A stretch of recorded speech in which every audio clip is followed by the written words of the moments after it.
ಈರುಳ್ಳಿ ಬೆಳೆಗಾರರಿಗೆ ಬೆಂಬಲ ನೀಡುವ ಸಲುವಾಗಿ ಕೇಂದ್ರ ಸರ್ಕಾರ ದಾಸ್ತಾನು ಖರೀದಿ ಬೆಲೆಯನ್ನು ಕ್ವಿಂಟಾಲ್ಗೆ ಶೇಕಡಾ 13ರಷ್ಟು ಹೆಚ್ಚಿಸಿದೆ. ಈ ಮೂಲಕ ಸಂಗ್ರಹ ಖರೀದಿ ಬೆಲೆ ಕ್ವಿಂಟಾಲ್ಗೆ 1,875 ರೂಪಾಯಿಗಳಿಂದ 2,125 ರೂಪಾಯಿಗಳಿಗೆ ಹೆಚ್ಚಳವಾಗಿದೆ.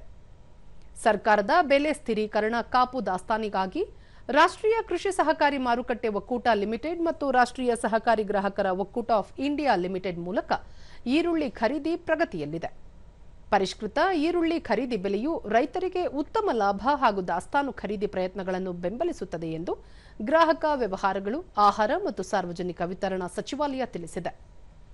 2025-26ರ ಕೃಷಿ ಮತ್ತು ರೈತರ ಕಲ್ಯಾಣ ಇಲಾಖೆಯ 2ನೇ ಮುಂಗಡ ಅಂದಾಜಿನ ಪ್ರಕಾರ ಈರುಳ್ಳಿ ಉತ್ಪಾದನೆಯನ್ನು 307 ಲಕ್ಷ ಮೆಟ್ರಿಕ್ ಟನ್ ಎಂದು ಅಂದಾಜಿಸಲಾಗಿದೆ.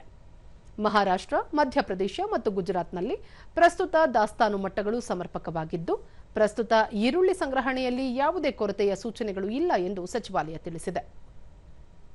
ಸದ್ಯಕ್ಕೆ ಈರುಳ್ಳಿ ರಫ್ತು ಸಾಮಾನ್ಯವಾಗಿದ್ದು, ಈ ವರ್ಷದ ಜೂನ್ನಲ್ಲಿ ಸುಮಾರು 1,50,000 ಮೆಟ್ರಿಕ್ ಟನ್ಗಳನ್ನು ರಫ್ತು ಮಾಡಲಾಗಿದೆ.